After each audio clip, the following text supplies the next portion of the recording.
queridos irmãos de Piuí, região, que haja muita paz em nossos corações, na continuidade dos nossos estudos, na hora que passa, nós possamos verdadeiramente estabelecer aquela conexão saudável, de coração para coração, buscando fixar na terra os valores imperecíveis do Evangelho de Jesus. Para nós é sempre uma alegria podermos estar compartilhando esses momentos assim, de alguma reflexão, de algum ponto de referência ao nosso entendimento, para nós podermos, no encaminhamento da vida, sermos cada vez mais capazes de entender qual é o nosso papel na vida. O estudo do Apocalipse, que no grego significa revelação, é aquele estudo que deve merecer da nossa atenção um zelo cotidiano, um zelo dentro do tempo que tivermos, porque lá está definido, na síntese, toda uma trajetória, está definido todo um processo. Apesar das letras às vezes serem muito complexas, às vezes muito simples, está definido aqui todo um item, porque nós encontramos na Bíblia toda a história de Jesus, que naturalmente repercute na história de todos nós. E desde o Gênesis até as últimas cartas do Novo Testamento, nós temos todos os apontamentos necessários. Agora o Apocalipse, ele abre um horizonte, ele sintetiza toda essa história e abre um horizonte no entendimento mais profundo. Nós estamos hoje no capítulo de número 5. Cada vez estamos vendo aqui um capítulo. O primeiro capítulo é uma apresentação geral, o contexto que estava definido. O capítulo 2 e 3, o segundo e o terceiro capítulo, foram as cartas enviadas às igrejas. A igreja representa o ponto que emerge da terra, que eleva, aspirando patamares superiores. Recebe orientações, são 7 igrejas, são 7 cartas, definindo pontos dentro daquilo que na ação estava ainda por fazer. Dentro daqueles pontos que já tinha algo valioso. Então, no plano da visão geral do Apocalipse, o segundo e o terceiro capítulo definem aquelas atitudes da comunidade humana que já tem valor, mas apresenta pontos onde tem fragilidades. O capítulo 4 e o 5º capítulo, ele vai mostrar um cenário no mundo espiritual, onde define o ancião de dias, Deus, o Criador, junto com a equipe que coordena a Via Láctea, situando a nossa constelação, o nosso sistema solar e o planeta Terra. Esse processo nós começamos metade dele em novembro do ano passado, quando discutimos o capítulo 4. Hoje nós vamos entrar no 5º capítulo, que dele nós adentraremos, se Deus permitir, em novembro próximo, nós vamos conversar a partir do 6º capítulo, que é a abertura dos selos.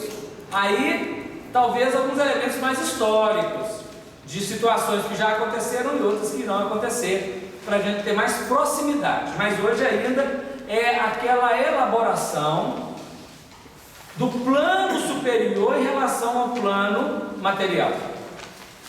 Nós tivemos já as cartas que definiam o plano material em relação ao plano superior. Essas duas forças precisam conjugar-se. Então nós vamos ler o texto.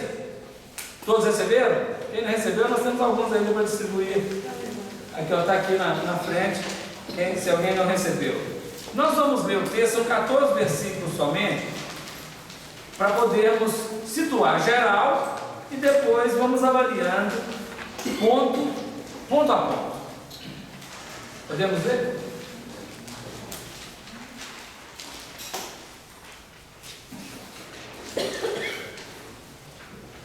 E vi na destra do que estava assentado sobre o trono, um livro, escrito por dentro e por fora, selado com 7 selos.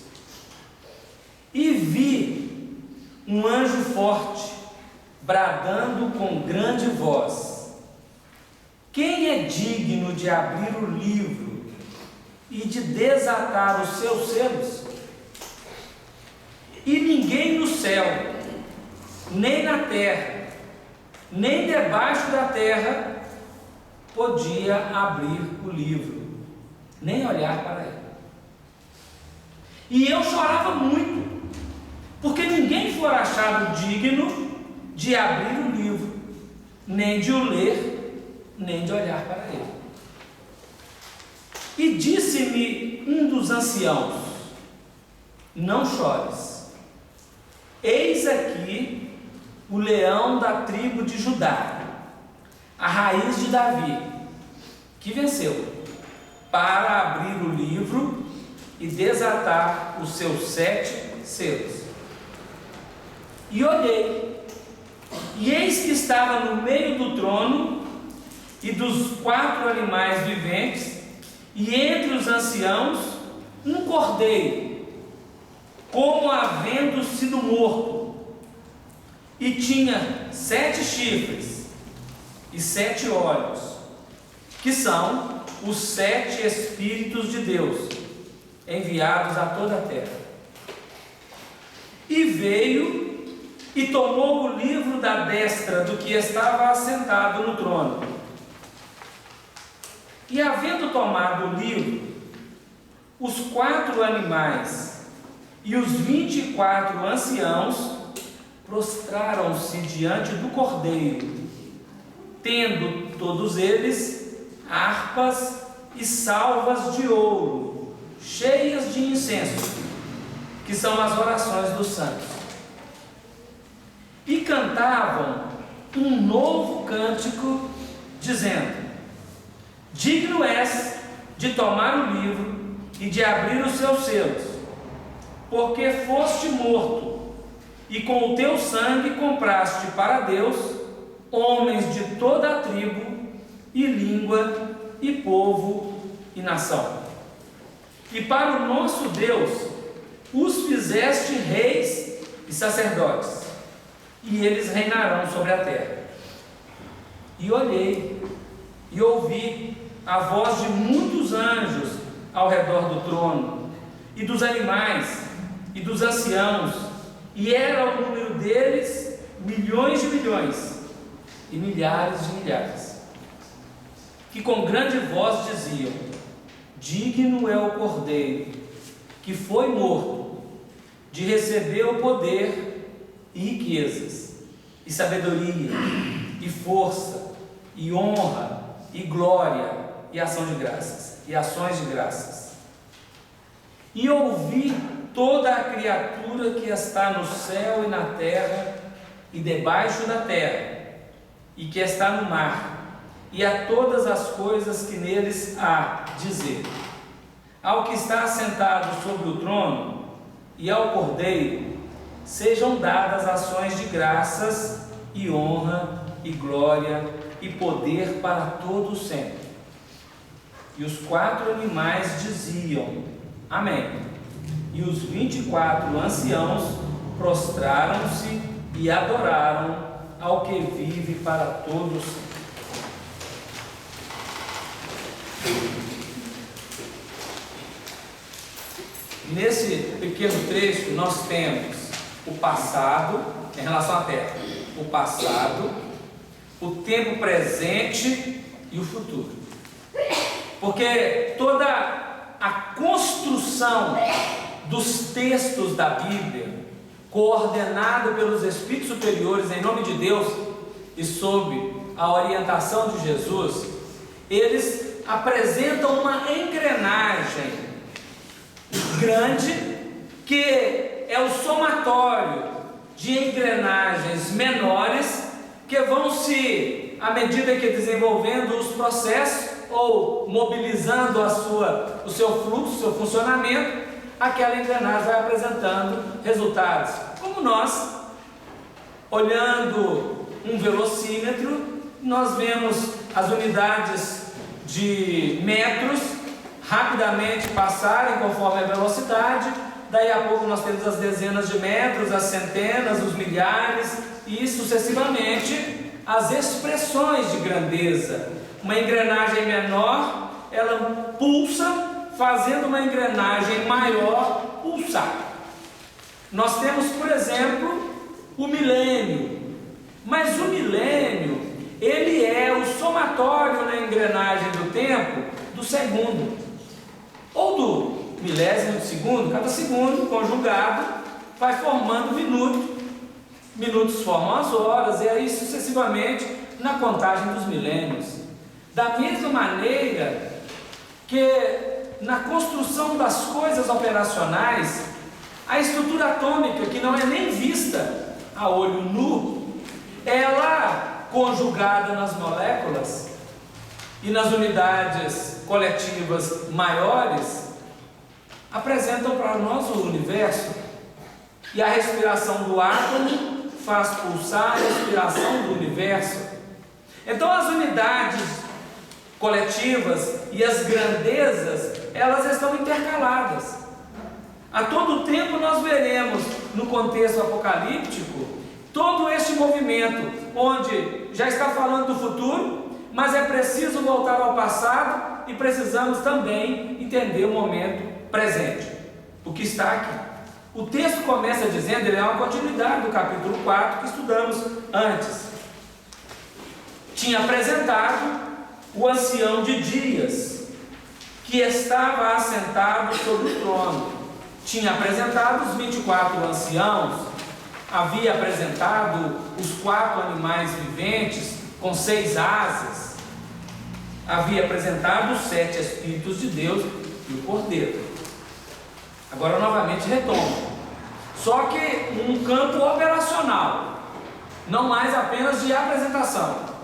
E vi, essas expressões, vi, ouvi, define a capacidade perceptiva daquela pessoa, daquele ser, daquele espírito na vida. Cada um de nós consegue abranger, dentro do seu patamar de vivência, determinadas expressões perceptivas. Vemos coisas e não vemos coisas. Ouvimos algo e não ouvimos algo. Somos capazes de captar determinados lances e outros passam. João está apresentando para nós, na expressão da capacidade mediúnica dele, as percepções de elementos que para toda a humanidade terrena passou sem que ninguém percebesse. O que ele viu? Ele viu na destra, na mão direita, Deus. Não podemos fazer uma imagem antropomórfica de Deus. Deus não tem mão, Deus não tem pé nem olho. O Espírito Divino não tem. Mas didaticamente, para definir ponto de referência, é preciso colocar e vir na destra do que estava assentado sobre o trono, na mão direita. Dentro da dualidade da vida, o lado direito define a capacidade operacional do ser. O lado direito define o da verdadeira justiça. O lado direito é aquela expressão que apresenta a equação sim, no movimento construtivo. O lado esquerdo é aquele ponto da passividade que consegue. O lado esquerdo é aquele elemento que define a força geratriz. O lado direito só pode operar se o lado esquerdo foi fecundado. O lado esquerdo sendo fecundado, ele produz o direito. Então o lado esquerdo não é o lado negativo. Poderia ser se você estivesse trabalhando com as ondas da eletricidade, mas é a passividade e a atividade. O lado esquerdo seria o lado feminino que concebe. O lado direito é o campo operacional masculino que age. É da verdadeira justiça. Por isso Jesus definiu que deveríamos lançar a rede para a banda direita do barco. E assim sendo feito, acharíamos os peixes necessários. Ele também definiu que a mão esquerda não deveria saber o que faz a mão direita. Porque a mão esquerda concebe e projeta para que a direita opere. Mas quando a direita está operando, a mão esquerda não pode saber, porque senão ela vai descer. A vaidade é um problema da esquerda. O orgulho é um problema da esquerda, quando quer imiscuir nos trabalhos da direita. Nada de política aqui, né? Na destra, naquele elemento da assertividade operacional do Todo-Poderoso que estava assentado no trono, na regência do universo, porque aqui, ou dos universos, né, está Deus. Deus é o dono da vida, na regência de todas as engrenagens dos universos, se pode ter notícia, tanto espirituais quanto materiais. Na mão direita dele tinha um livro. O que é um livro? Um livro, no aspecto mais básico, é aquele contato de informação que permite as luzes do entendimento serem feitas a quem apropria-se desse livro. Para apropriar de um livro é preciso conhecer as letras. Pressupõe que quem adentra a um livro, quem assume o comando de um livro, quem abre um livro, conheça as letras. O conhecer as letras é um movimento do ser que se prepara. O livro que lhe chega às mãos é o esforço de alguém que trabalhou e oferta uma síntese, ou uma ideia. O livro é o seu elemento mais básico. O livro é aquele amigo do saber, que define dia a dia a capacidade de entendimento. Ninguém lerá um livro e o compreenderá por completo da primeira vez. Não é possível. Porque no livro, quaisquer que sejam eles, estão inseridos elementos que somente na continuidade do tempo, nas dimensões conscienciais, se pode fazer uma leitura mais ampla. Ainda que seja um livrinho que esteja escrito lá, uma história de faroeste. Ainda que conheçamos a história do cowboy que deu um tiro e matou e conquistou a qualquer coisa lá, não é possível compreendê-lo totalmente, porque o ser que lê, ele está em ampliação, em aprendizagem. Aquilo que é lido é informação que vai sendo compreendida pelo leitor dia a dia. Aqui tem um livro. Talvez seria o ponto ápice de dizer do emblema da sapiência do Criador, que é percebida pela capacidade da criatura, na sua elaboração, no seu ponto de percepção, de conhecimento. O livro estava escrito por dentro e por fora, a definir no processo da vida os dois lances práticos da vivência, o feminino e o masculino, o plano espiritual e o plano material, a razão e o sentimento. O livro, que está na destra do Criador, ele traz as informações. As informações precisam do leitor consciente e atento para que consiga decodificá-la e expressá-la. Não basta apenas ler, é preciso ler e expressar. Escrito por dentro e por fora, e selado com 7 selos. Este selo Nós temos, quando enviamos uma carta, colocamos um selo, chamamos aquilo de selo. É algo que os Correios definiram como o que dá valor ao transporte da carta. Mas neste selo aqui, nós vamos encontrar determinados elementos que definem os emblemas, os segredos, os conteúdos que estão no livro e que deverão ser abertos ao longo do tempo, e que é preciso interpretar a abertura, o quando e o onde. Para interpretar o quando e o onde, precisa da consciência que faça essa reflexão, para entender o quando e o onde. Quando é espaço, quando é tempo, o onde é espaço. A consciência precisa dominar tempo e espaço, para que ela consiga interpretar esse processo. Se nós sairmos, vamos sair da metáfora e adentrar numa expressão, o livro representa, neste contexto, o planeta Terra. O planeta Terra é um livro que o espírito humano está aprendendo a ler. Nós já avançamos muito, mas tem muita coisa para avançar. Nós já conseguimos decodificar as estações do ano e nomeá-las.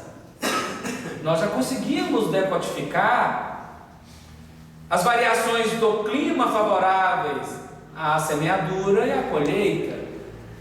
Nós já conseguimos decodificar inúmeros elementos lendo o livro planetário. Os vanguardistas do progresso já conseguem ler para além da objetividade material, lendo a subjetividade espiritual. Mas são vanguardeiros, porque naturalmente a comunidade coletiva ainda não consegue ler essas duas dimensões. As coletividades leem por enquanto a base, a matéria, o tempo, o clima, o terreno mais favorável, esses elementos. Mas é preciso daí a pouco avançarmos além, nos elementos que se apresentam para o campo espiritual. Estava selado este livro com 7 selos. 7 selos, o 7 vai aparecer várias vezes para definir a totalidade. Não precisa ser 7 unidades de selo. 7 são os ciclos possíveis numa dimensão. O 8º é o primeiro de um novo ciclo setenário. Então nós temos as notas musicais, se nós pudermos pensar assim: 7 notas, e a nota Dó, que retorna como 8ª, ela abre um novo ciclo. Nós temos as cores básicas, do vermelho ao violeta. O ultravioleta é o vermelho de volta, numa nova dimensão setenária. Então o 7 que apresenta aqui é todo o possível dimensional dentro de um determinado contexto. Ele não está falando só daquele contexto, fala de todos. Porque num ciclo, dentro do holograma, nós encontramos todos os ciclos. Se nós olharmos o universo, um ciclo de uma respiração do universo, ela é a expressão dos bilhões de respirações feitas pelo átomo. Vê se dá ideia. Se nós olharmos o milênio representa os milhares de tempos, segundos, os milhões, os bilhões, não importa a quantidade, dos segundos para se fazer a dimensão milênio, século, milhares de milênios, e assim sucessivamente. Quando olhamos uma dimensão, nela tem tudo. Se nós vamos fazer um exame de sangue, não precisamos tirar os nossos 6 litros de sangue e entregar no laboratório para que eles façam uma análise do sangue. Basta tão somente deixar uma pequena quantidade Porque aquela pequena quantidade, ela fala do sangue inteiro. Ah, tirou o sangue aqui do meu braço, não está falando do sangue do meu cérebro, não. Está falando, é o mesmo. Uma gota de sangue fala do sangue inteiro. Então, quando se avalia o 7 define todo o elemento, gota que fala do todo, ou o todo que é falado no micro. Assim sucessivamente. Nós estamos com um livro que precisa ser lido. Aliás, não é só lido não, né? Primeiro nós estamos vendo que o livro, ele está escrito por dentro e por fora. Está na mão direita. Está cheio de segredos. O selo é o lacre. Os reis enviavam uma carta e selavam a carta com o seu anel. Aquilo era o lacre, a definir que só podia abrir quem de direito. Só quem de direito poderia interpretar aquela leitura. Se alguém aventurasse a ler, corria risco de vida, não estava dada a ele a prerrogativa da leitura do livro. Colocado o panorama neste patamar, o observador vê uma outra cena. Vi um anjo forte. Esse anjo forte, nós vamos trazer uma análise dele, não lemos em livro nosso, passivo de correção se estiver errado. Está falando do Espírito que é apresentado no Velho Testamento e na carta aos Hebreus com o nome de Melquisedeque. Melquisedeque é o guia espiritual até agora para nós, tá? Da Via Láctea, da galáxia.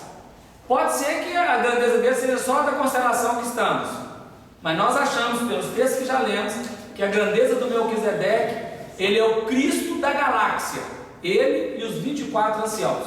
Ou seja, a coordenação dele é a galáxia toda. A Via Láctea, a que nós vivemos. A Via Láctea tem cerca de 200 bilhões de sóis. Cada sol traz no seu bojo cerca de 10, 12 planetas. É uma engrenagem complexa. É uma engrenagem, um sistema de funcionamento complexo. O Melquisedeque é o coordenador. Aqui diz que ele é um anjo, e o anjo, na expressão bíblica, é um mensageiro. É o que traz mensagens, é o que apresenta informações, e mais do que as informações, é o que fecunda corações, com poucas palavras. O Melquisedeque aparece no Novo Testamento quando João, o Batista, batiza Jesus. Ele aparece em forma de pomba, em meio a uma nuvem, e diz assim: este é o meu filho amado, nele tenho me comprazido, a ele escutai. Logicamente ali não é Deus, o absoluto, em forma de pomba, não é. Deus está aqui no trono. Melquisedeque é o Espírito coordenador. Quando Jesus transfigura no alto do Monte Tabor, diante de Pedro, João e Tiago, e aparece Moisés e Elias dialogando com ele, novamente o Melquisedeque está ali, aparece em forma de nuvem, e uma voz irradia da nuvem dizendo: este é o meu filho amado, a ele ouvi. Essas são as fases dele no Novo Testamento. Este é o meu filho amado, a ele ouvi. Não me escuta não, escuta ele, porque ele que é o operacional. O anjo forte é o Melquisedeque. O Melquisedeque é o porta-voz da Via Láctea. O sistema solar, imagine que a Via Láctea seja o corpo humano. O sistema solar nosso é o dedinho mindinho, a falangeta, né? Não precisa nem ser o dedinho mindinho. em grandeza, gente. 200 bilhões de sóis. O nosso Sol é um Sol. Então só falta os outros 199 bilhões. É só a unha, né? Cutícula. Mas se você arrancar, chega lá, isso aqui não vai nada, chega e corta, pega a faca, não faz não, tá? Aí você põe assim e corta para ver se o negócio é fácil. Não é. Vai ficar faltando alguma coisa. Então o nosso sistema é pequeno, mas ele é gerenciado pelo Espírito. Vou imaginar que o Melquisedeque fosse o Espírito. Ele dá notícia do que está acontecendo aqui e organiza. Se nós dermos um princípio de gangrena no dedo mindinho, imediatamente sinalizou. E se não amputar, se não tratar, morre o corpo, não é? Então, o sistema solar é uma coisa insignificante, segundo os Espíritos na codificação, mas muito importante. Agora, se é insignificante para quem olha do alto, para nós, é insignificante? Não, é nosso campo operacional. As células que trabalham nessa base, tem células trabalhando? Tem, muitas. E elas aqui cumprem uma função. Então, o Espírito está nomeando aqui. É tão importante que qualquer uma das mulheres que estão aqui chega e fala assim: olha, o Didi Mindinho não vale nada, você pinta só as outras unhas que são mais importantes e larga do Didi Mindinho, não precisa pintar não. Ninguém faz isso, nunca fez. Eu vou tirar a cutícula só dos outros que são chiques. Essa aqui não vale nada, eu vou tirar não. Tira. Ela é importante. Então o que nós estamos querendo trazer o Melquisedeque, alguém fala assim: mas o Melquisedeque, Cristo da galáxia, o que ele está fazendo aqui no sistema solar? O planeta Terra não vale nada, gente. Se o sistema solar é o dedinho mindinho, o planeta Terra, sabe aquelas manchinhas que a gente tem na unha? Nasce assim, vai, não é? Oh, amigo, não vou pensar assim não, que não pode. Um anjo forte, um mensageiro forte. A expressão tem que colocar essa, forte. Tem poder, tem autoridade, é o coordenador geral na galáxia. Vamos dizer assim, é o Cristo do Cristo Jesus. Jesus é o nosso Cristo. Então quando Paulo fala assim: já não sou mais eu, Paulo, ego que vive, é o Cristo que vive em mim. O Cristo Paulo em relação ao Cristo Jesus. Jesus fala assim: já não sou mais eu, Cristo que vive, é o Cristo que vive em mim. O Cristo Melquisedeque. Deu ideia de grandezas? Então tá. Coordenador geral da galera, é o Cristo do Cristo. Ele estava bradando com grande voz. Brado. O brado é mais do que uma fala. O brado é uma expressão de grandeza, numa exteriorização audível, é voz, perceptível do sistema da audição. E ele faz uma pergunta: quem é digno de abrir o livro e de desatar os seus selos? Ele não perguntou assim: quem quer abrir o livro? Quem pode abrir o livro? Quem poderia abrir o livro? A gente chega na aula do culto e fala assim: quem quer abrir o livro, a mensagem de hoje, né? Aqui não. Quem é digno de abrir o livro? A autoridade no sistema espiritual superior, ela é definida num outro patamar. A autoridade no plano superior, ela é definida pela condição de conquista do ser, pela capacidade consciencial do ser diante da grandeza da vida, diante dele, que é grande na vida, que também é grande. Quem é digno? Apontando para nós sobre as hierarquias. E uma outra coisa, que na Terra nós estamos vendo o jogo da seleção e falando assim: o técnico fez uma substituição errada, miscuímos no trabalho do técnico. Nós vemos alguém fazendo alguma coisa e falamos: ah, não é assim que faz não, queremos corrigir todo mundo. No mundo espiritual, cada função é exercida pelo ser competente e ele é respeitado naquilo que faz completamente, porque é digno. No nosso nós nos respeitamos, porque não é digno ainda. A autoridade está colocada por um outro processo. Mas nós vamos chegar lá. Seguramente nós teremos no futuro as hierarquias verdadeiramente constituídas. O que pensar, gente? O que pensar? Para nós hoje é impraticável. Isso que nós vamos falar aqui agora. Para nós hoje aqui é impraticável. Mas no mundo espiritual, por exemplo, no umbral, não é colônia superior, umbral, nós temos uma cidade que está isolada por paredes, por muros, chamada Nosso Lar. Já ouviu falar? Nosso Lar. A cidade de Nosso Lar é uma cidade, tem governadoria, tem governador, né? Tem coordenador.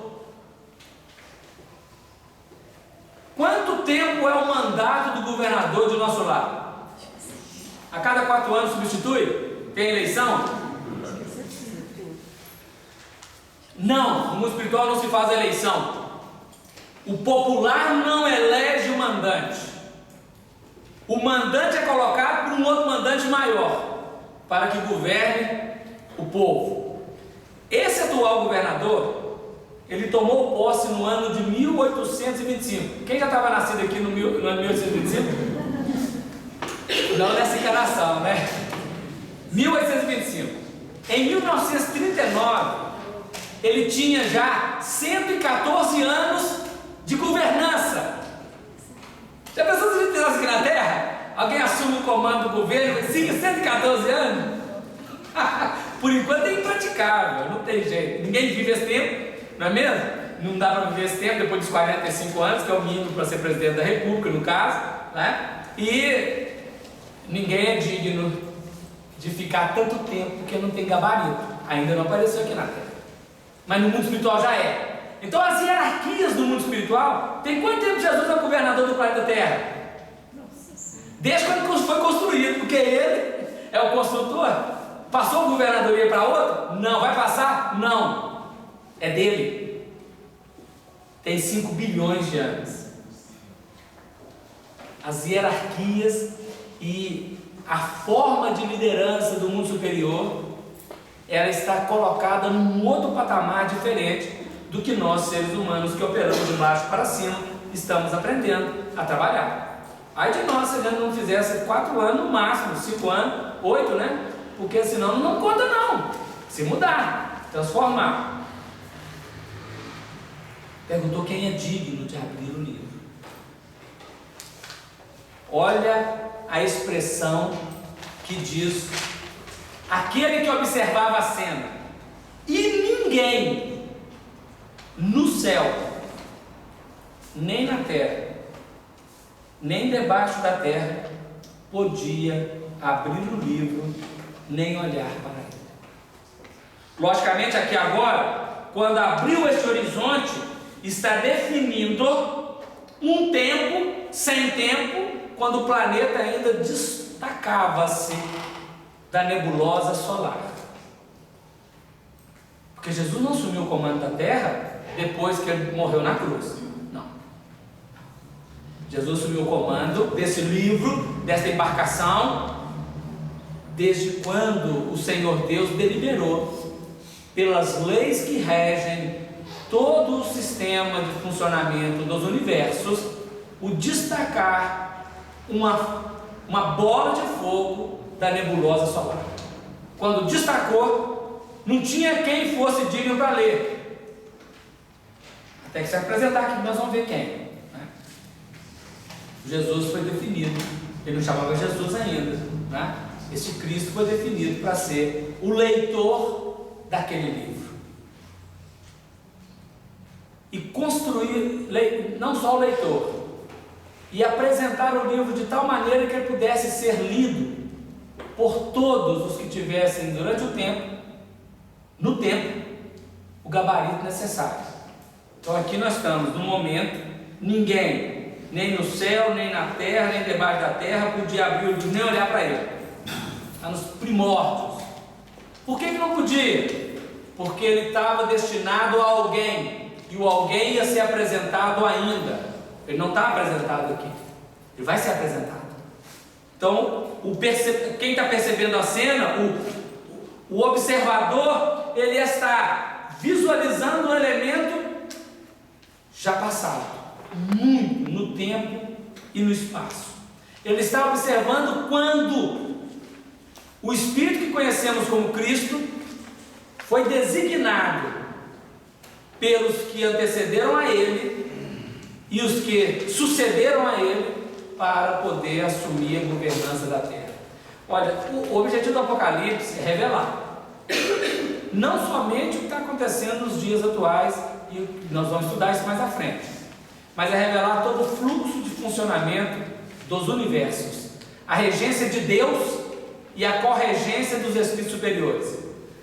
André Luiz fez um esforço para nos ajudar a entender, escrevendo o livro Evolução em Dois Mundos, quando ele fala da evolução em dois mundos, matéria e espírito, e ele diz da cocriação em plano maior, feita pelos espíritos superiores, e na cocriação em plano menor, operada pelos espíritos ainda básicos, no processo evolutivo.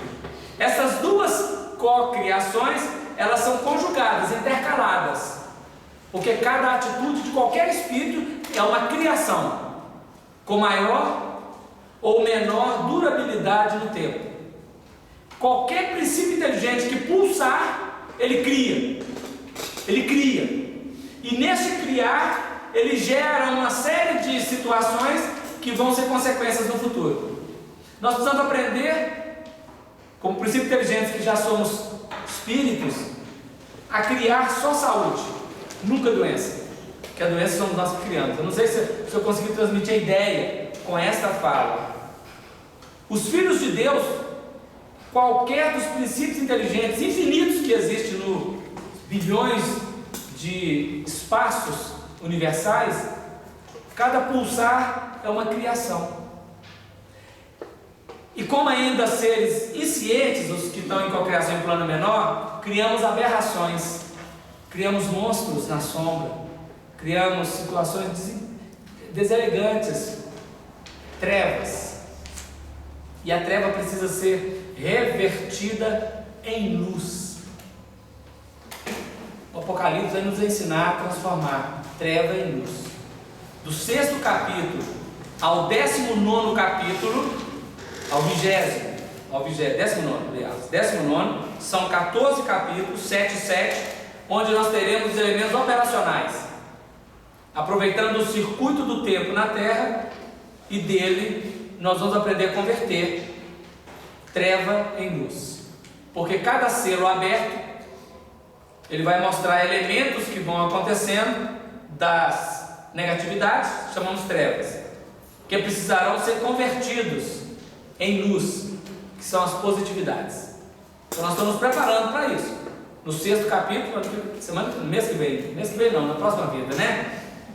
Nosso ciclo aqui, 2 por ano, mesmo, em novembro. Nós vamos tentar estudar alguns aspectos operacionais do 6º capítulo. Agora estamos primeiramente naquele contexto onde ninguém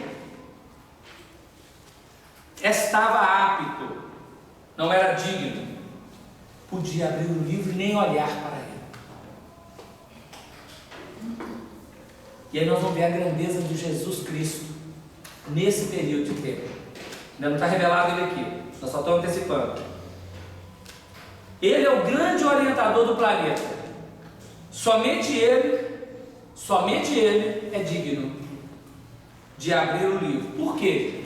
Porque esse planeta Terra foi construído especialmente, primeiro, o prólogo dele foi oferecido por Deus, especialmente a esse Espírito Cristo. Para quê? Para que ele pudesse colocar aqui todos os princípios inteligentes que foram vinculados a ele há algum tempo da vida dele, lá atrás, quando ele fazia a evolução, e precisava dele atuar em todos, absolutamente todos.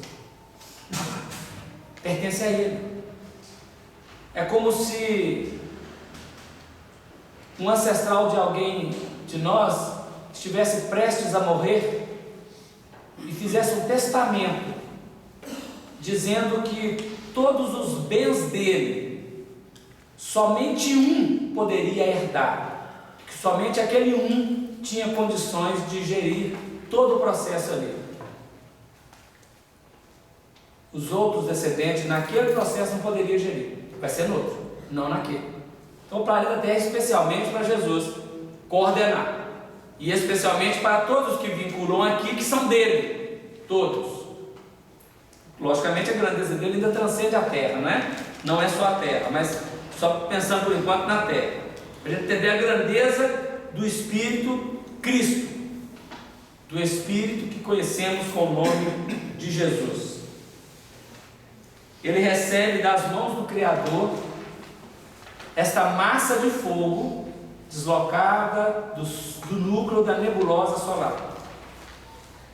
O observador que está no presente, observando uma cena de 5 bilhões atrás, de anos, a expressão dele: e eu chorava muito, porque ninguém for achado digno de abrir o livro, nem de o ler, nem de olhar para ele. A expressão do lamento, que é humana, diante da impossibilidade, diante da impotência, ela é apresentada aqui por João. Eu chorava muito. Ele sensibilizou-se diante da necessidade de uma operação e que não se havia ainda encontrado o ser digno para aquela operação. É natural. Ele ainda não sabia, ou sabia, mas estava vendo uma cena no tempo em que ele, talvez ele como espírito, ele estava muito básico na evolução. Nós hoje, para tentar dar uma ideia disso aqui, nós hoje estamos num contexto histórico. Vamos imaginar que alguém tenha nascido na década de 60. Uma cena acontecida na década de 10. Ele não participou dessa cena, não sabe dela. Ele só pode narrar a partir das décadas onde ele tornou-se consciente. Mas quando ele torna consciente a partir de uma determinada fase da vida, ele tem capacidade, qualquer um de nós tem capacidade de fazer um lançamento de olhar ao passado e compreender todo o fundamento para chegar à década de 10 e à década atual e avançar um pouco mais. É o que João está fazendo.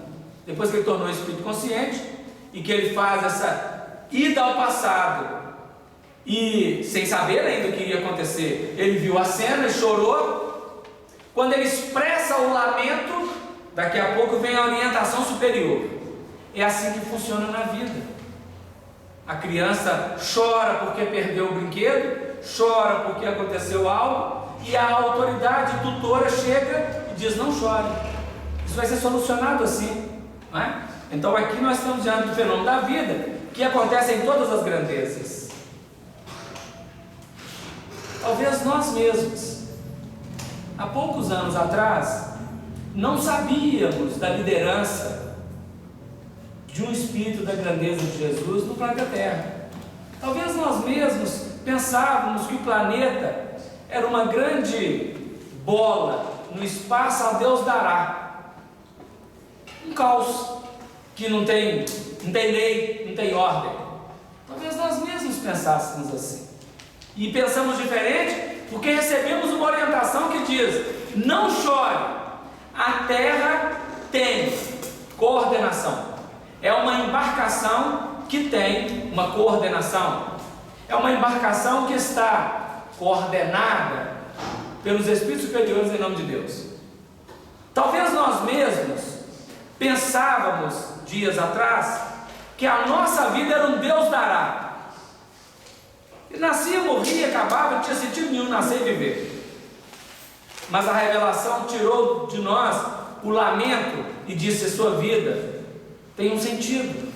Você não apenas nasceu, você é um espírito que reencarnou para cumprir determinada função e deverá desencarnar na continuidade dos ciclos da vida. Talvez nós mesmos não sabíamos por que a vida é constituída dessa maneira, mas a revelação chegou e tirou-nos deste lamento. Deu a ideia? A informação chega. Enquanto eu não tenho a informação, eu vivo como ovelha sem pastor, sem saber para onde estou. Porque se nós hoje, que estamos aqui, já temos alguma informação, milhares de irmãos nossos, no contexto da vida, não sabem que a terra tem coordenação, não conseguem entender o mecanismo de orientação na terra dos espíritos superiores. Nós padecemos dores, sofremos. É perigoso alguém falar assim: Deus esqueceu de mim, Deus nem sabe que eu existo, estou aqui sofrendo e Deus nem faz nada. E nós vamos dizer assim: não, amigo, Ele sabe sim. E até você sabe, só que você esqueceu. Você planejou essa encarnação. É um processo. Quando João chora, ele mostra o lamento do espírito humano diante da ignorância. E ao ignorar, a expressão de infelicidade. E disse-me um dos anciãos. Os anciãos são 24 anciãos. Eles são os guias da galáxia, sob o comando do Melquisedeque, que é o coordenador geral. Os 24 anciãos, que na expressão bíblica, eles são representados pelos 12 filhos de Jacó e os 12 discípulos de Jesus. Símbolo. Na realidade, os 24 anciãos são os guias da galáxia, que sob o comando do Melquisedeque, coordenam a galáxia, que nós chamamos de Via Láctea. Um deles. E disse-me um dos anciãos, é o mestre, um dos mestres, né? Não chores. Ele é o porta-voz ao apresentar o novo governador planetário que iria surgir no cenário da vida.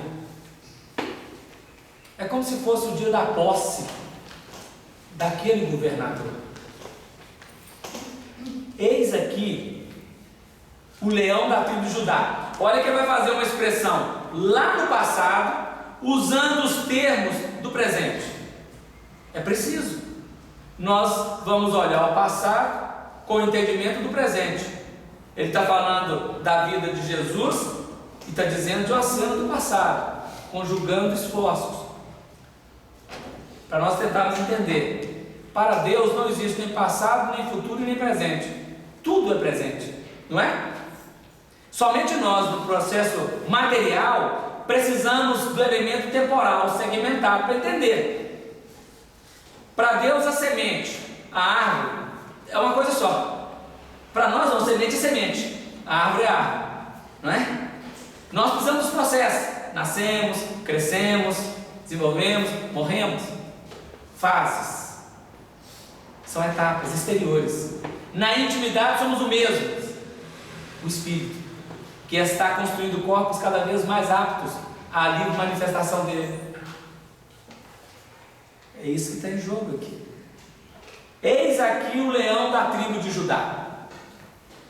A tribo de Judá, Judá é o quarto filho de Jacó. Jacó é neto de Abraão, filho de Isaac, dentro dos patriarcas do Velho Testamento. O primeiro grande patriarca é Abraão. Abraão organiza o grupo e gera Isaac. Isaac gera Esaú e Jacó. E desses dois, Jacó assume a coordenação. E Jacó tem 4 mulheres, e cada uma delas vai ter uma quantidade de filhos, e ele terá 12 filhos. Os 12 filhos de Jacó, os 12 filhos de Israel. O Judá é o quarto filho. Na numerologia, num dos aspectos da numerologia, o número 4 é o número que define a base, campo operacional. No número 4 nós temos a base concreta material, a base etérica, a base astral e a base intelectual inferior. São 4 bases para o espírito encarnar e agir. Então Jacó é o 4º filho. O leão, quando nós estudamos lá no ano passado, dos 4 animais viventes, nós tínhamos o leão, o novilho, a águia e o homem. Eles vão aparecer aqui de novo. O leão representava as forças involuídas, as forças inferiores, que dominavam ferozmente e subjugava ferozmente todos os outros. Aqui nós vamos encontrar um outro leão, um leão que venceu, poderoso, não um leão que domina pela força, mas o leão que vence usando as expressões da grandeza espiritual. O leão como rei, forte e poderoso, superior, espiritual. O leão da tribo de Judá. Não é o leão do reino animal, é o leão da tribo, uma metáfora, um símbolo. Raiz de Davi. Judá, ele terá alguns descendentes, e na descendência de Judá encarnará Davi. Davi, um espírito em processo, mas é um símbolo colocado pela divindade no sistema operacional. O nome Davi é traduzido do hebraico como o amado. Um objeto amado não é amado gratuitamente, é amado pela dignidade que o faz ser amado. Para Deus, não importa a nossa posição, somos todos seus filhos, nos ama a todos do mesmo jeito. Deus não ama mais uma pedra do que o homem. O homem assimila mais amplamente a grandeza do amor de Deus do que a pedra. Deus não ama mais um pé de jabuticaba do que uma sarça. Ele usou a sarça para conversar com Moisés, e deixa o jabuticaba para quem puder ter acesso a jabuticaba. O sistema operacional do ser não importa para Deus. Ele ama os seus filhos do mesmo jeito. O amado é aquele que se torna capaz, apto, digno de ser amado. Nesse sentido, João era o discípulo amado, porque era o discípulo que se colocava na melhor condição operacional para refletir o amor que o olhava. O amado é amado por alguém, pelo amante. E o amante que olha o amado vibra o amor, que é a lei de Deus, que é Deus. Então aqui nós temos o leão a expressar a força, a grandeza, a superioridade. O leão da tribo de Judá, que é a raiz de Davi. A raiz, leão está no animal, né? Seria a expressão aqui animal, que mobiliza as forças do ser dinamicamente. Agora a raiz define aquele ponto de fixação do vegetal no solo. O amor é aquilo que nos fixa na vida. Se alguém diz que ama Deus, mas aborrece seu irmão, não ama Deus porque não conhece o amor, não conhece Deus. Assim que João fala na sua carta. O amor não é uma palavra falada, o amor é a expressão da vida no sistema da relação. Eis aqui o leão da tribo de Judá e a raiz de Davi, que venceu. Nós já falamos isso aqui antes. Que vitória que é essa do Cristo? A vitória do Cristo não é a encarnação de Jesus, aquela é um ponto. A vitória do Cristo é a redenção dele próprio, Espírito que, como nós, imergiu na matéria e já saiu da matéria. Nós imergimos na matéria e ainda não emergimos da matéria. Estamos presos na matéria, desvencilhando. O Cristo Jesus fez a entrada e já saiu, já venceu. Estava morto e reviveu. Estava morto, foi morto e reviveu. É um assunto que nós precisamos estudar. Lá no 22 nós vamos estudar bastante isso. 22. Falta só 8 anos para chegar no 22. Se você tiver paciência, nós vamos devagarzinho. Dá tempo, não tem pressa não. E cada um vai abrir o horizonte. Talvez antes, se surgir a oportunidade, nós estudemos isso com mais profundidade. Talvez. Que venceu. Eis aqui o leão da tribo de Judá, a raiz de Davi, que venceu, para só assim, depois de ter vencido, ter superado, é que ele está colocado apto, sentido, para, ele está ali para isso, para abrir o livro e desatar os seus 7 selos. O planeta Terra, construído por Jesus, ele tem dia de começar a sua vivência, tem o tempo de vivência e o seu ocaso, seu ponto final como planeta, seu ponto final como astro, que deverá implodir para dar novo nascimento a outras coisas no universo. Emmanuel, quando escreve o livro A Caminho da Luz, ele diz assim: que força sobre-humana, que inteligência capaz, elaborou um conjunto de leis matemáticas, definindo todos os ciclos evolutivos do planeta. Ele está falando de Jesus, no primeiro capítulo do livro A Caminho da Luz. Ele está mostrando a ação de Jesus construindo o planeta, dando-lhe todo o condicionamento de tempo, plano mineral, depois surge o plano vegetal, depois surge o plano animal, surge o homem, a movimentação do homem, a melhoria do planeta, o atingimento dos planos superiores de todos no planeta e o esgotamento das forças do planeta, que deve demorar ainda alguns bilhões de anos para que um novo ciclo se comece. Está tudo previsto.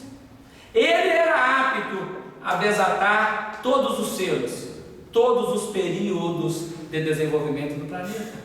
Hoje o homem pode lançar um olhar e avaliar os vários tempos de desenvolvimento e dizer, em linhas gerais, nos estudiosos, que o planeta Terra tem cerca de 4 bilhões e 500 milhões de anos. 4 bilhões. O nosso Sol tem alguns bilhões de anos de vida. Enquanto o Sol estiver vivo, o planeta está vivo. O dia que o Sol apagar, o planeta também apaga, porque o Sol é o que mantém a vida do planeta. E Jesus coordena a Terra, mas faz parte do condomínio que coordena o Sistema Solar. Ele é um dos espíritos que coordena o Sistema Solar. Então a expressão dele não é só na Terra, é todo o Sistema Solar. Está lá no livro A Caminho da Luz essa notícia. Ele venceu para isto, para ser capaz. É como aquele estudante que fez o curso de licenciatura e tornou-se capaz de ter uma sala de aula e informar os novos aprendizes sobre as coisas de que ele já sabe, mas o aprendiz ainda não sabe. O Cristo formou uma escola, Terra, para nos informar de coisas, para nos ensinar a ler coisas que ele já leu, mas que nós ainda não lemos. Deu ideia? Esse ancião é um dos guias da galáxia, vencedor. O objetivo dele é abrir o livro do planeta e a sua história, abrir os 7 selos, né? E desatar os seus 7 selos. Não é só abrir o livro, não. Abrir o livro e fazer o fluxo da informação circular. Mas mais do que isso, desatar o selo. Desatar o selo é, em cada etapa, permitir que algo funcione. Então vamos tentar fazer só uma expressão de conjugação. Nosso corpo físico, ele é constituído de tal maneira, pela engenharia de Jesus, e os seus trabalhadores, que quando nós adentramos na concepção após a fecundação do óvulo e do espermatozoide, existe uma lei que rege a multiplicação celular, numa progressão geométrica, 2, 4, 8, 16, 32, 64, e aí vai, 128, e aí vai. A divisão celular, mecânica, biológica, é da matéria.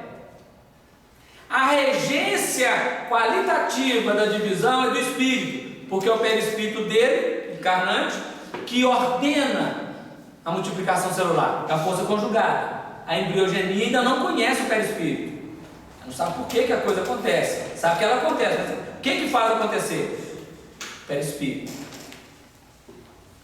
Nas linhas gerais, sem entrar em muitos méritos, por volta de alguns meses surge o primeiro dente, aparece no horizonte da oralidade de alguém. Por volta de outros meses surge outro dente, e assim vai. Depois de algum tempo começa a funcionar tal sistema, e assim vai. Aos 7 anos de idade, 3.000 dias depois de nascido, por volta aí quase 7 anos, a glândula timo, que até então era regida pela mãe na produção de glóbulos vermelhos no sangue, passa a ser de atribuição do espírito reencarnado. 7 anos. O ser humano não sabe por quê, mas é aos 7 anos que ele ia com os meninos para a escola para estudar. Até os 7 anos ficava dentro de casa. Hoje vai mais cedo pelas condições, pelas necessidades. Mas o tempo da alfabetização era aos 7 anos. Tem antecipado porque naturalmente um plano que vai evoluindo, ele vai encurtando a infância.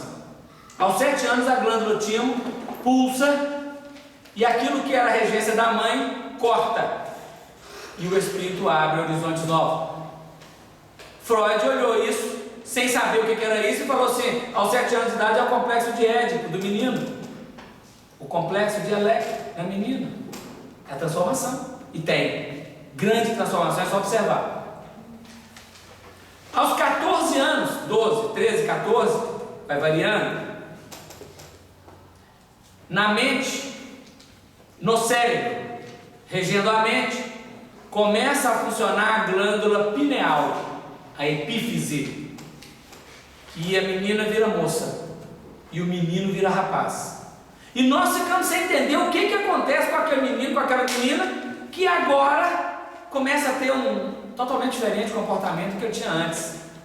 Apesar de que no cenário que vivemos hoje, pela multiplicidade da informação, essas confusões variam-se no tempo, variam, né, demais e estão muito generalizadas, mas ela é acentuada no particular quando entra na puberdade e começa as produções das glândulas que definem toda a genitalidade. Aos 21 anos de idade, até tempo, nós estamos falando tempo, aos 21 anos de idade, o perispírito consegue vencer a inércia das células dos lobos frontais e acopla completamente, onde o ser absolutamente é responsável por ele próprio na Terra. As leis podem mudar a idade de responsabilidade do espírito, as leis humanas, mas diante do desenvolvimento espiritual, aos 21 anos é o ponto onde o ser é absolutamente responsável por ele próprio. Até lá não. Podemos até colocar 10 anos, já é responsável. Lei humana ela pode mudar a todo instante, mas a lei divina é 21.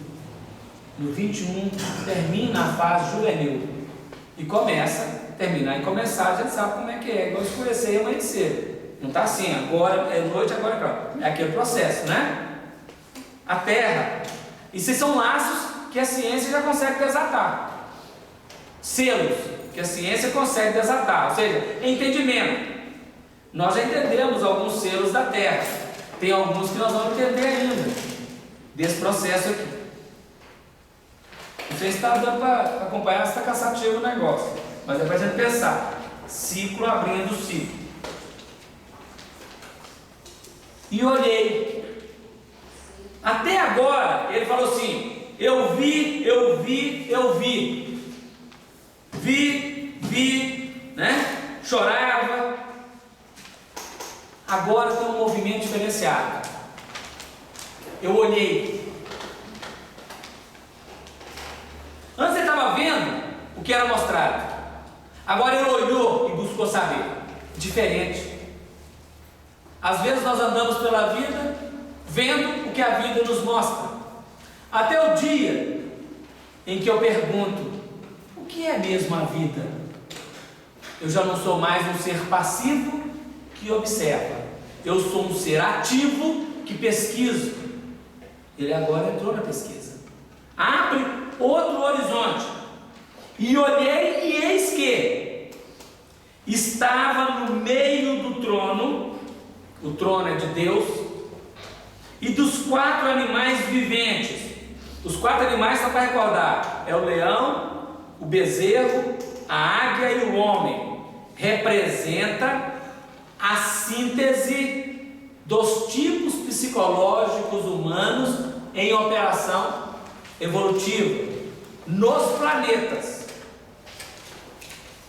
O Espírito Santo Agostinho diz para nós, no livro Evangelho segundo o Espiritismo, que em todos os universos e em todos os planetas, a forma humana é a forma definitiva no plano evolutivo. Pode ter pequenas variações, como nós temos aqui pequenas variações. Uns têm o cabelo mais encaracolado, outros têm o cabelo mais liso. Essas variações são expressões apenas situacionais. A forma humana é a mesma. Por exemplo, pode ter planeta, como diz o Espírito, diz Camilo Flammarion quando estava encarnado, tem planeta que lá os encarnados conseguem fechar o ouvido como nós fechamos os olhos. Então eles só escutam o que eles querem escutar, como nós só vemos o que queremos ver. São pequenas variações, mas não mudam a forma humana. Os 4 animais viventes é a síntese dos 4 níveis da evolução do espírito humano nos planos objetivos de evolução. E entre os anciãos, que são os guias da galáxia, então nós temos aqui Melquisedeque, que não foi nomeado agora, ele está lá, ele é o porta-voz, ele é o mensageiro, o Senhor Deus, os tipos psicológicos do planeta, está todo mundo ali. E um cordeiro. O cordeiro é o símbolo místico do Cristo. Quando um boi é levado para o abatedouro, ele sabe que ele vai morrer. Ele não vai com docilidade. Não vai. O boi lamenta profundamente, a vaca também, o que ele vai padecer. E ele tenta resistir de todo jeito. Quando um porco vê a faca na mão de quem vai fixar a faca no seu coração, ele grita com gritos estentóricos, profundos. O cordeiro não. O cordeiro se dá ao sacrifício sem nenhum grito. 2 lágrimas descem dos seus olhos. Em silêncio, ele se entrega ao sacrifício. O símbolo do Cristo como cordeiro define aquele que no martírio, não da cruz somente, de todas as provas superadas, elas foram superadas no silêncio, do sacrifício, da renúncia, da entrega que uma criatura pode fazer ao seu Criador, o Cordeiro. Então nós temos o total, o poderoso do trono, os animais, o ancião, o cordeiro, como havendo sido morto. O que ele tinha? Ele tinha 7 chifres e 7 olhos. O 7 nós já vimos as dimensões. Chifre, estudamos aqui lá atrás, as interpretações. O chifre representa o poder, a força, que define a autoridade daquele que o possui. Ele tinha 7, todas as forças, todos os poderes necessários para operar. Também tinha 7 olhos. Os olhos são a capacidade perceptiva da vida. Ele tinha 7, percebia tudo, conhece tudo, conhece todos os espíritos da terra, nominalmente, na encarnação atual e em todas as passadas. Conhece todas as histórias, todas as cenas. Nada é inconsciente para ele. É poder pleno, é conhecimento pleno. Tinha 7 chifres e 7 olhos, que são os 7 Espíritos de Deus. Os 7 Espíritos de Deus representam aqui a comunidade de espíritos puros que coordenam o sistema solar com Jesus. É um dos membros. Eles observam todos os planetas do sistema solar, sabe tudo. Exemplo, no livro Os Mensageiros, de André Luiz, nós estávamos vivendo a Segunda Guerra Mundial. E os comentários dos encarnados e dos desencarnados sobre a guerra estava gerando uma psicosfera energética no planeta desagradável, afetando os planetas próximos da Terra. Os planetas próximos da Terra, nós temos Vênus e Marte. E as comunidades diretoras do sistema solar deliberaram, os 7 espíritos, deliberaram colocar uma cerca protetora, vibratória, impedindo que as vibrações da Terra atingissem Marte e Vênus. Deu ideia nisso? Está lá no livro Mensageiro. Ou seja, o que acontece na Terra reflete nos outros planetas. O que acontece em Júpiter reflete na Terra. Então as comunidades olham todos os movimentos, todos os fluxos, para poder adequar a energia e não afetar nenhum sistema negativamente. Toda a Terra aqui não é só planeta não, campo material, campo de operação dos seres, né? Tudo em Jesus Cristo está completo, 7:7. João está vendo a cena de bilhões de anos atrás. E veio e tomou o livro da destra do que estava sentado no trono. Atitude, capacidade de assumir o comando de uma cena que foi dada a ele como atribuição.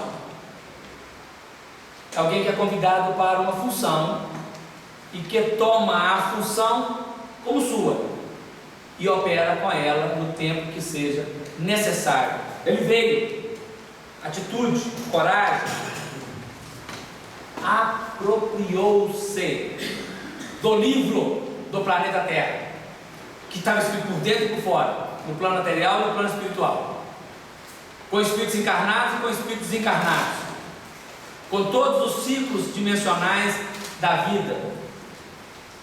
Era de Deus e ele assumiu. Tudo é de Deus, mas nós assumimos. Deus é o Pai de todos nós, mas nós nos tornamos pais e mães para cuidar de um filho de Deus temporariamente. Alguém nos tomou, porque todos somos filhos, e nos recebeu, nos deu vida material para ser parceiro de Deus naquela função educativa sobre nós. Às vezes nós tomamos a incumbência da gerência de uma cidade ou da coordenação de uma atividade qualquer, assumindo o comando, assumindo o livro operacional diante da vida. Emmanuel tem uma página que chama assim: Teu Livro. Teu livro, ele está dizendo que a cada dia, a cada hora, a cada minuto, a cada segundo, pela composição das nossas atitudes, dos nossos sentimentos, dos nossos pensamentos, nós estamos escrevendo o nosso livro. Cada dia uma página em branco, o Criador nos concede, e nós vamos compondo, escrevendo pelas coisas que fazemos, pensando, sentimos diariamente. E ao desencarnar, este livro é entregue a nós. Leiam sua história. Ele vai ter feito, faz filme dele, faz tudo, seriado, não é? Tem tudo. Nós vamos ler. Vamos ver, vamos ler, vamos ver o filme, tem tudo. E chama os amigos para ver junto. Chama todo mundo. Ninguém lê o livro sozinho, não. Lemos sempre no coletivo. A terra é assim, nós somos assim, tudo é assim. Não há nada em segredo que não venha a ser revelado, nada em oculto que não será apresentado na vida.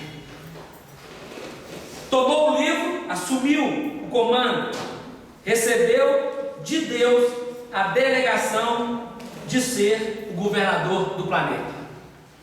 Tomou posse.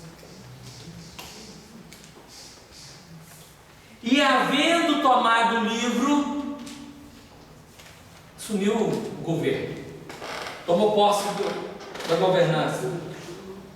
Os 4 animais, que são a síntese dos seres biológicos em evolução, humanos, síntese psicológica, dos 4 tipos, e os 24 anciãos, prostraram-se, atitude de reverência, atitude de reconhecimento.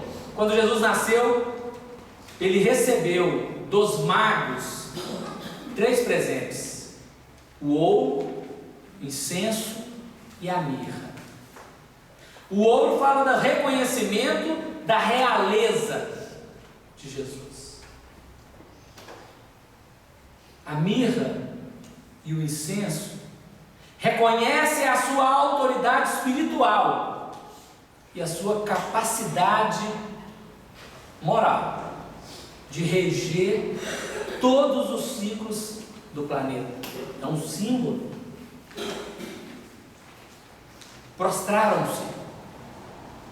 O superior reverencia o inferior, que consegue assumir, porque é digno de. Os anciãos são espíritos que estão numa grandeza maior que a do Cristo, naturalmente, porque eles são guias de galáxia. Cristo Jesus é Cristo de sistema solar. Sistema solar, constelação, galáxia. Em grandeza ele está 2 graus abaixo. Mas eles reverenciam. O superior reverencia o inferior, que assume. É natural. É da lei de Deus. Prostraram-se diante do Cordeiro, tendo todos eles, harpas e salvas de ouro. A harpa representa a harmonia musical celeste da vida de Deus. O funcionamento orgânico do universo é uma sinfonia ainda não escutada por nenhum de nós. Ivone Pereira escreve em algumas das suas páginas, o espírito Leão Tolstói escreve através dela um capítulo no livro Ressurreição e Vida, que vai falar da harmonia planetária, da música que irradia desse funcionamento orgânico. André Luiz cita para nós uma prece feita por um espírito: faz o céu abrir e descer pétalas perfumadas de flores espirituais, que são bálsamos do orvalho do amor divino, abençoar aqueles que recebem naquela hora aqueles benefícios. As harpas representam o cântico, a harmonia da música de Deus. A música é a mais dinâmica de todas as artes. É a beleza da criatividade do espírito diante de Deus, que às vezes pode ser uma criatividade suja, mas que vai converter um dia numa criatividade limpa, produzindo sons harmonizantes, harmonizados E a salva de ouro, salva é uma bandeja. A bandeja é um recipiente. A salva é de ouro. E ela recebe o incenso, que é o perfume. O perfume que evola da criatura. Pensamento gera cheiro. Nós não cheiramos, não percebemos cheiro de pensamento, não. Pelo olfato, do sentido olfato. Mas conseguimos registrar pela capacidade perceptiva da aura. O pensamento de Deus é perfume. O pensamento da Sheila e o sentimento da Sheila é perfume. A salva de ouro cheia de incenso representa o ouro, a realeza, a pureza. Depois de tirado toda a sujidade pelo cadinho, o ouro, o seu elemento mais puro, ele permite evolar dele aquele cheiro, aquele perfume. Então nós temos a harmonia e o perfume. Tudo isso é uma expressão simbólica da oração dos santos. Oração é a criatura falar com o Criador. Santo é o sadio, saudável, que tem saúde espiritual. Todos aqueles que estão na saúde espiritual em oração estão em harmonia, produzindo perfumes, gerando melodias de encantamento diante da vida. Todos eles faziam isso prostrado, reconhecendo a autoridade daquele que tomou o livro, que assumiu o compromisso. Do Cristo, qualquer um que faz a imitação dele, em qualquer função. Quando nós assumimos um compromisso, nós reverenciamos, sem dúvida nenhuma, não é? O dia que o príncipe William foi casar, o mundo parou, encantado de ver a realeza casada. Mas quando a nossa filha, o nosso irmão, um parente casa, nós também vamos ver o casamento e paramos, harmonizado na beleza de assumir um compromisso. Quando o nosso filho passa no vestibular, passa num concurso e vai assumir, tomar posse, nós vamos lá aplaudi-lo. Quando vai defender uma tese, vai fazer a dissertação de mestrado, ou qualquer expressão dessa grandeza, nós estamos presentes, porque ele está assumindo um posto, um cargo. Não é assim? Toda vez que assumimos, nós estamos dando um sinal de competência, de dignidade para. Precisamos operá-la verdadeiramente, né? Aqui nós estamos diante do maior, do exemplo, do guia, do modelo, daquele que é o máximo. E cantavam futuro, futuro, futuro. Projetou no passado, projeta no futuro. E cantavam um novo cântico. Um novo cântico. Os cânticos antigos passaram. Os novos, ou o novo cântico, toma vez. Terra após a regeneração.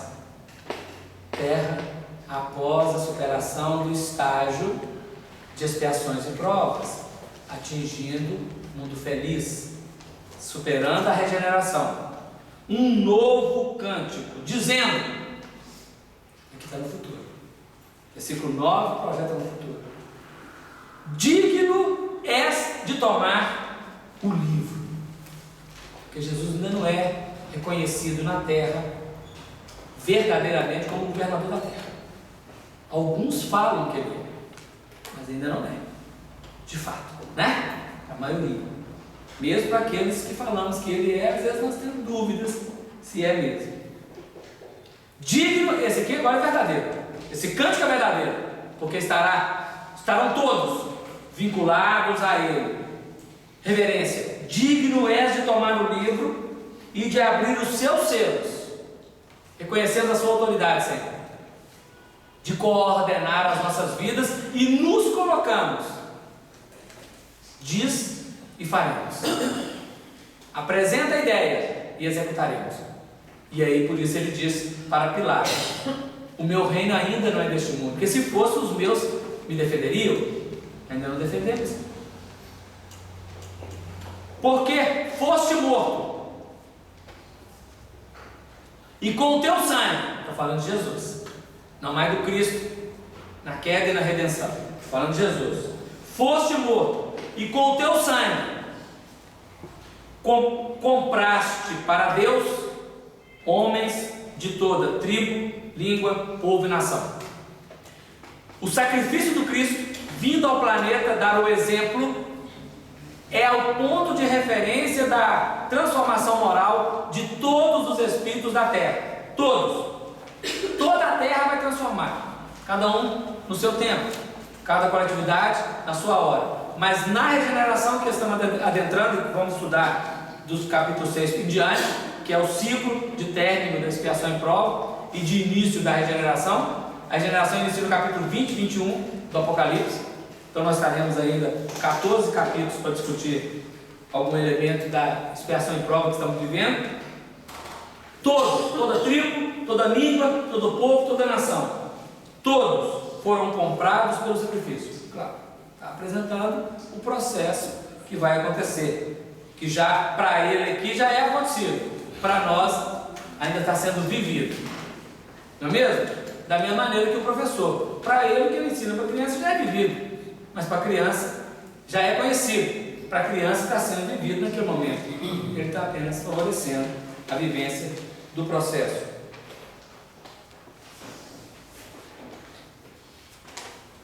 Continuando do 9 lá no 10, todavia, e para o nosso Deus os fizeste reis e sacerdotes. Rei refere-se ao poder que governa as nações, ou as tribos, ou os povos, ou qualquer língua. É o poder humano em operação, na horizontal.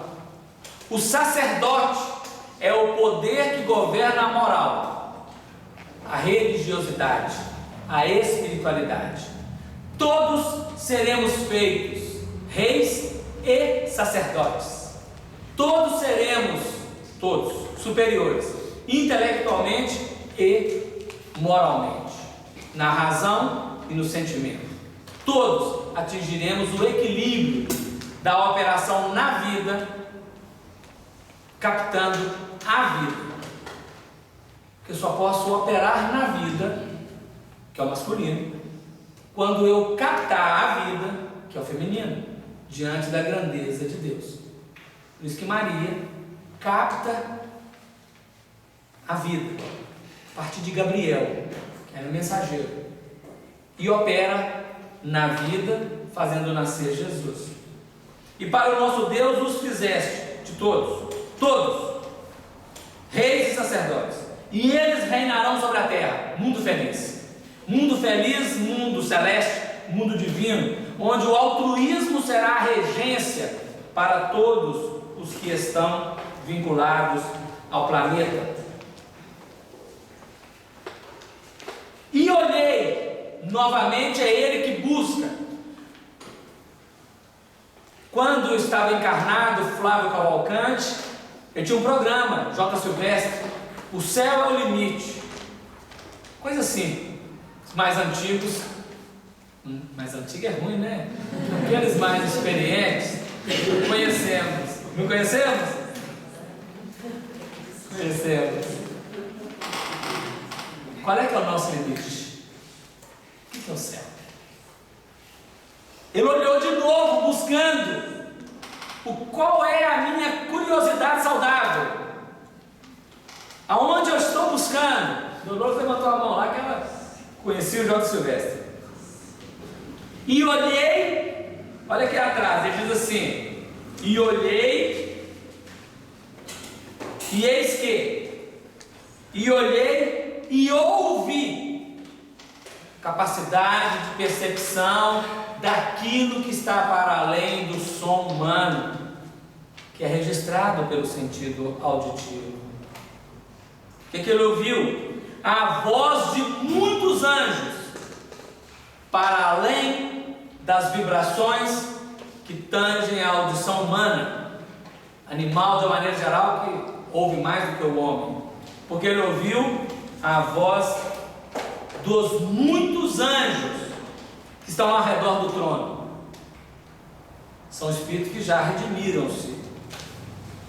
E dos animais, que são a síntese dos espíritos humanos na Terra. Precisamos compreender o espírito humano na Terra. Tem aqueles mais evoluídos, tem os menos evoluídos.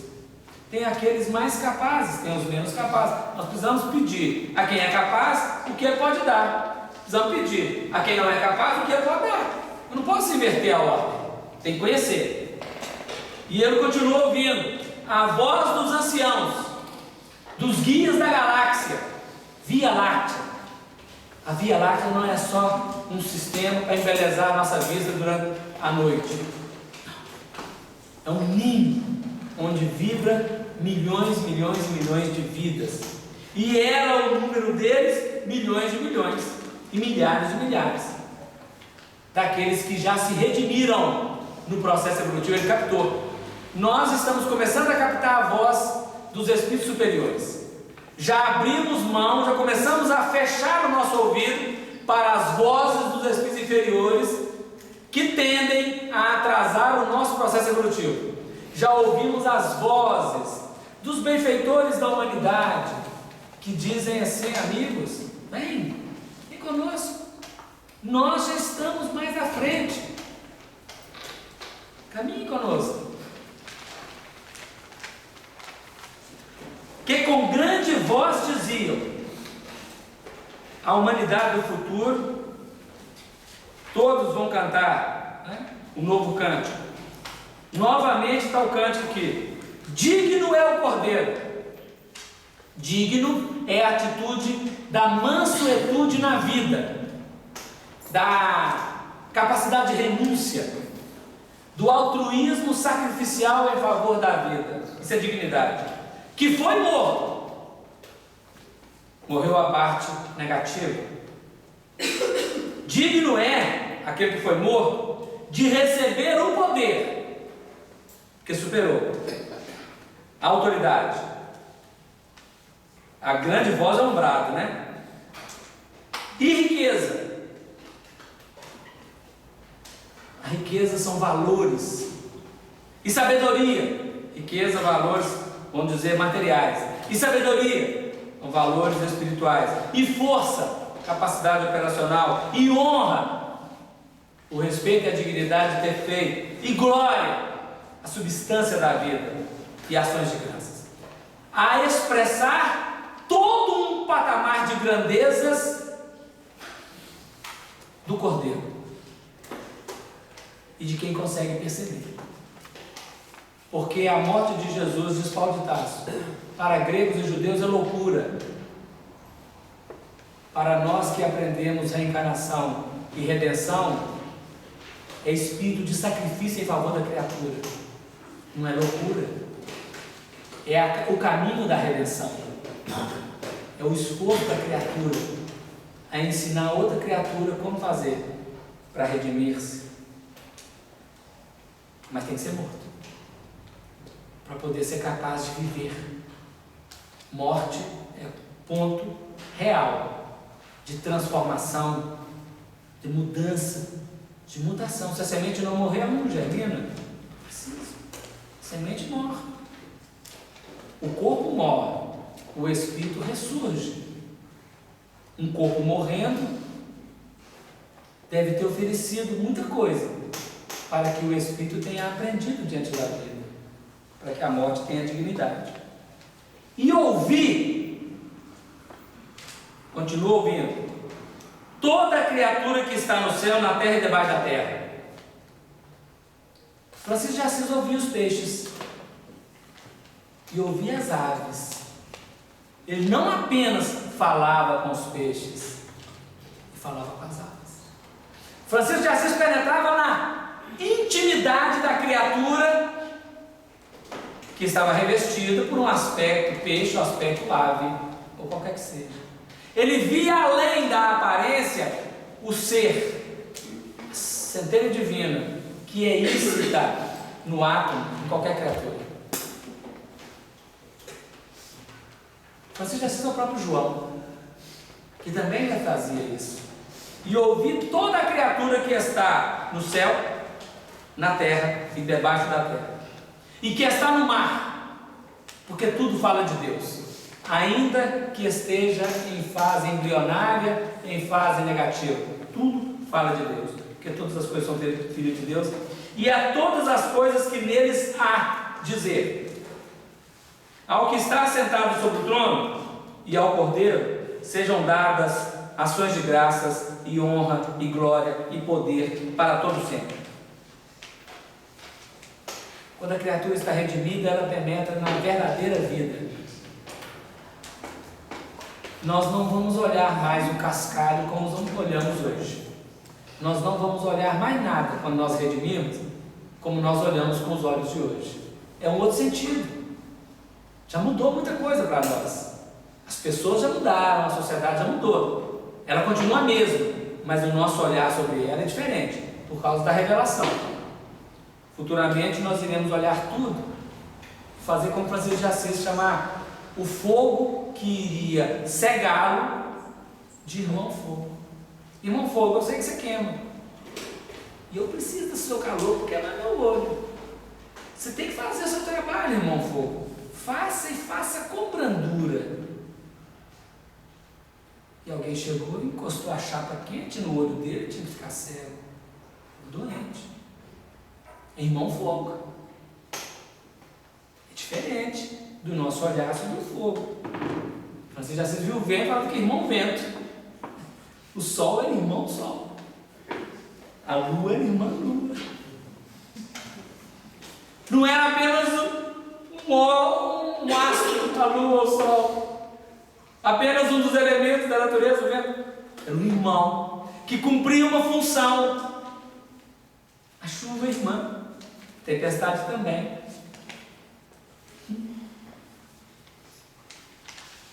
E os 4 animais diziam amém. Quem diz amém são os 4 animais, né? Assim seja.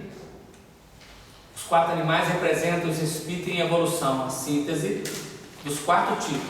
São 3 básicos e 1 síntese. Então nós temos o tipo leão, bezerro e águia. E o homem. Leão, bezerro e águia são as expressões operacionais e a síntese do homem, que é aquele que transcendeu, o filho do homem, que transcendeu o estágio animal. E os 4 animais diziam amém. E os 24 anciãos prostraram-se e adoraram ao que vive para todo o sempre. Postura de adoração aparece várias vezes aqui. Postura de reverência. O orgulhoso, egoísta e vaidoso apenas adora a si próprio, reverencia a si próprio, ama a si próprio.